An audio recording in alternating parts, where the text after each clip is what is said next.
Hello, welcome to the Brain Scrub, a somewhat improvised approach to mental health. I'm your host, Glenn Sollers, and Happy New Year 2024. Here we are, and I know I'm getting older. It was recently my birthday, and I'm starting to see YouTube advertisements on dementia, Depends undergarment ads, you name it. There's all these reminders out there that you're getting old. And I'm trying to stay young. I'm doing what I can to do so.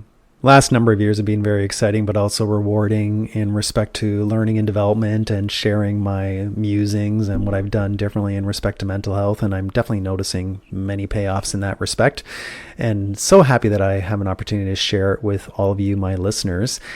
And still exploring out there. I'm still learning stuff. It's amazing when it comes to mental health and different ways of doing things.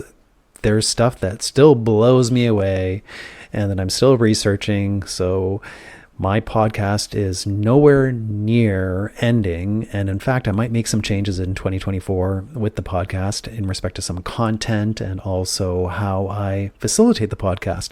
So stay tuned for that. I'm not sure what's going to happen yet, but I am figuring that out.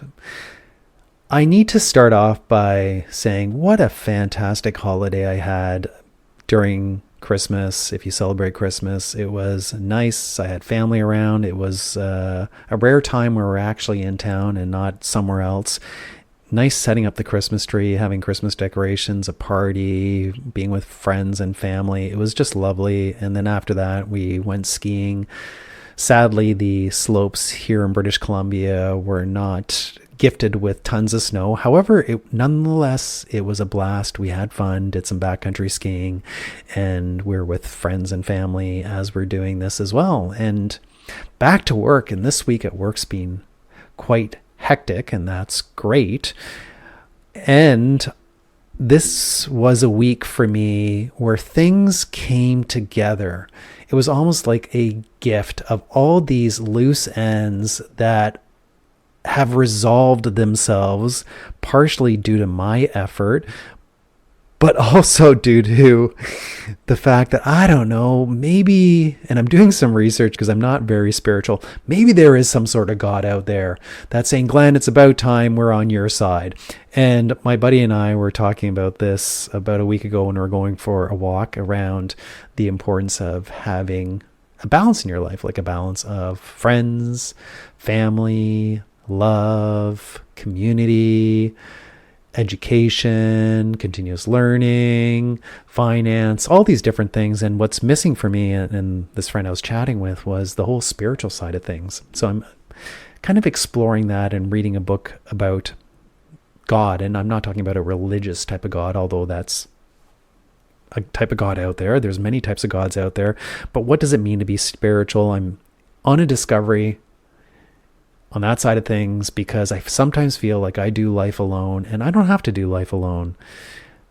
I've always kind of done life alone, and I'm ready to go out there and trust in something, maybe some greater power. I don't know what it looks like yet, but I'm exploring that. So that's one gift that this week has brought me.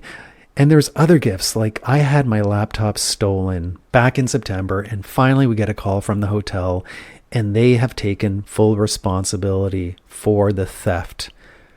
Love it when organizations step up and they can be accountable. So shout out to Burnaby Delta Hotel for actually stepping up and taking responsibility for a lack of integrity.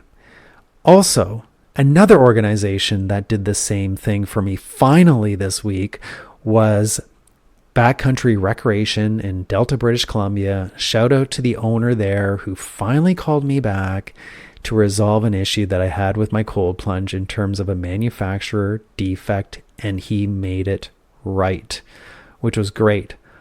Also, another organization owed me some money, and they're finally paying it. I'm not going to mention the organization name because I still have some challenges with respect to how they manage the entire process that I had to go through. And thankfully that's resolved. And lastly, what's resolved is my wife and I bought what's called a bed jet. And it's a a fan that essentially goes into your sheets on the bed, so you can manage your temperature in the evening when you're sleeping, and there's ideal temperatures you should be at. And it stopped working. Don't know why.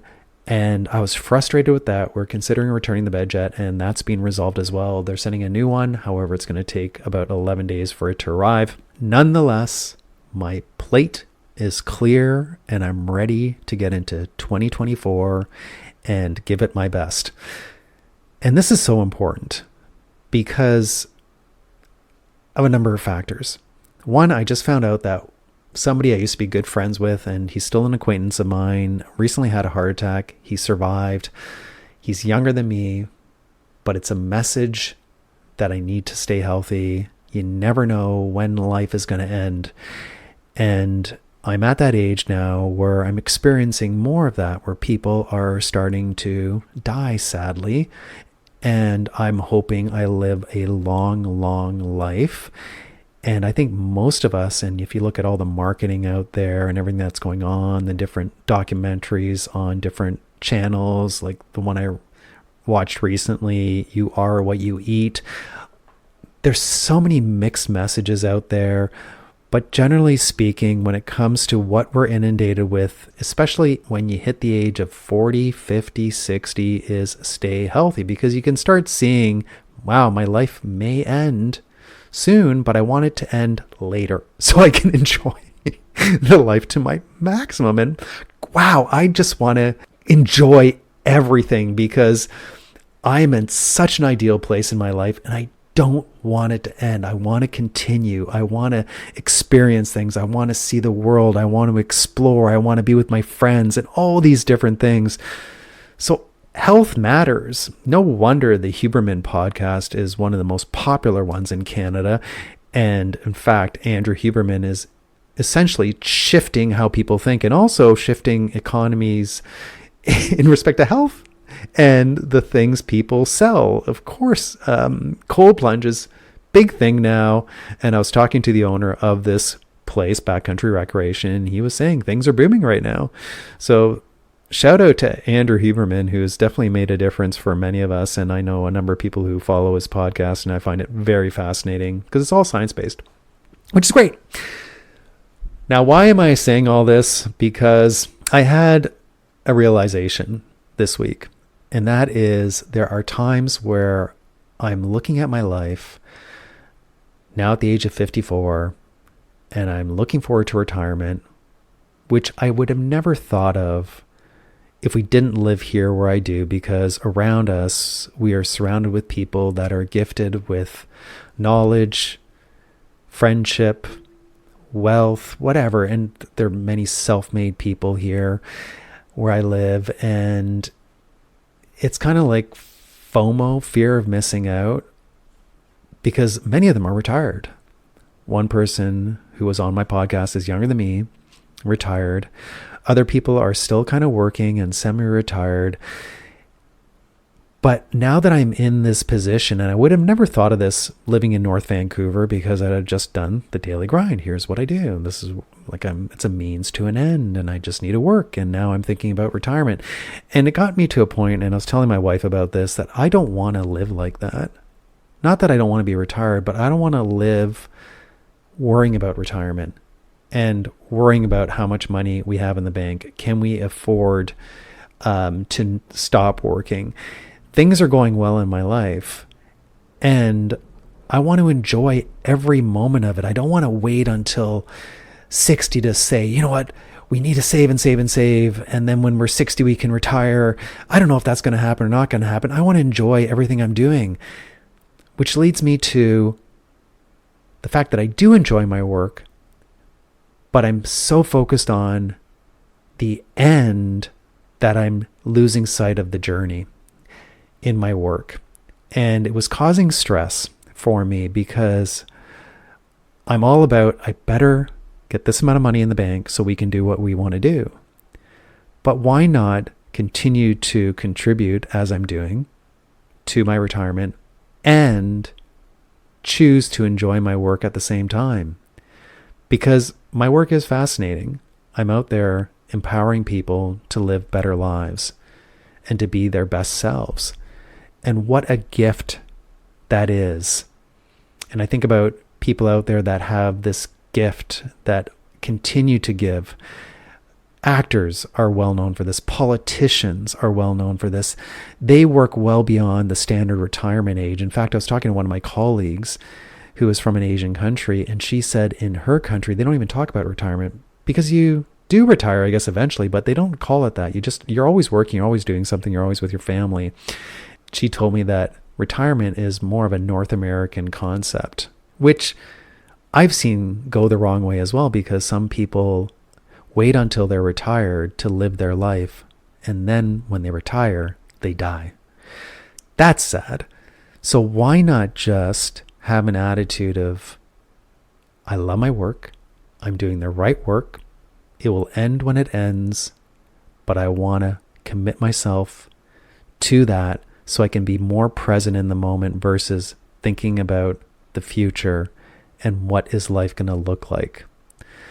That is kind of my resolution for 2024, is to really explore this a bit more and really enjoy and love the work that I'm doing and be with the work that I'm doing, being present with it. When I'm with people, just doing my best to convey what I know, to impart my knowledge, to see people develop, but not to do it because of a means to an end. For me, that doesn't seem right. And I know many people that are stuck in dead-end jobs, dead-end relationships. They do not move on for whatever reason. And I have made a practice of living my life opposite to that. And in fact, I was talking to a good friend of mine today, and he said he really admired that about me, that I have always done something to have a better life, to continuously improve in my life and not to accept the status quo. So where does that leave me right now in respect to retirement? Well, first of all, I'm living my best life right now. Like every day I am focused on living my best life. Sadly, if we have this goal of retirement as a time when we can live our best life, you have to remember you're getting older. Your bones might be aching. You're going to have more challenges. So try to do what you can now. And retirement, yeah, it's going to be a gift for me because I'm going to do some other things that I've always wanted to do, like live in different countries for 3 months out of the year. But I'm doing everything I want to do right now. Like I have that community, I have the friends, I'm doing mountain biking, I'm doing the things that I love doing, I'm traveling, I'm living my life, I'm empowering people, and wow, what a gift that is for me. Because if I just focus on retirement, then what will life seem like now? Oh, I have to just do this. Oh, I have to work 6 more years before I retire, whatever it is. And that's no way of living for me. Life is really too short to do that. So what I'm going to focus in on is to be with my work and not look at it as work, look at it as a retirement hobby, so to speak, like something I do to occupy my time. And if you're in a job that you find frustrating, maybe find something within that job that enlightens you. What gifts do you bring in your job that you can impart on other people? And I think I shared this story a long time ago where I met a security guard, and he was one of the happiest people I met. And I complimented him on that. And then he got into this whole story about he's so grateful to be where he's at. He's so grateful to live where he does. He's grateful to have the work because in many other parts of the world, they don't have the same opportunity. And the fact that he had that opportunity, he was making the most out of it. And why can't we make the most out of life, regardless of if we're working or if we're retired, whatever is happening? Because if I'm always waiting for tomorrow, it's going to be hard for me to really enjoy today and be with today. And many things that I've implemented in my life serve as a reminder of that, like going into the cold plunge almost every day is a reminder of the here and now. That I'm just doing it. It's not the most fun thing in the world, but I'm doing it, and it's building on my experiences in life. And also, the hope is it's optimizing my health as I move along. So what does this mean in my work? Well, if I think about my work, I, again, make a difference with people. I am able to express myself and share what I'm passionate about, which is key. I love mental health. I love helping people resolve conflict. And a lot of things that I've learned over time, I'm teaching to others. Building stronger communities, one person at a time. That's the kind of life that I want. Yes, when I retire, I'll be able to do more gardening. I'll be able to spend time in different countries and explore their cultures and look at what I have now in my life. Look at what I've created. I don't complain about my work. I do my work, and I choose to do my work, and I choose to do my best. And I choose to be in relations with a whole bunch of people. I choose to go cold plunging every Sunday with a bunch of friends. I choose to go mountain biking. I choose to see family, talk to friends. Life is great, regardless of what stage in life you are at. To make the most out of that stage is so important, and not wait until one day you'll retire, where then you can enjoy life. Because as everybody says who's older, especially those in their 70s and 80s, time goes by so fast. You never know what's going to happen, and things don't become easier. They become harder. Live and enjoy today. Love your work. Live your work. Be your work.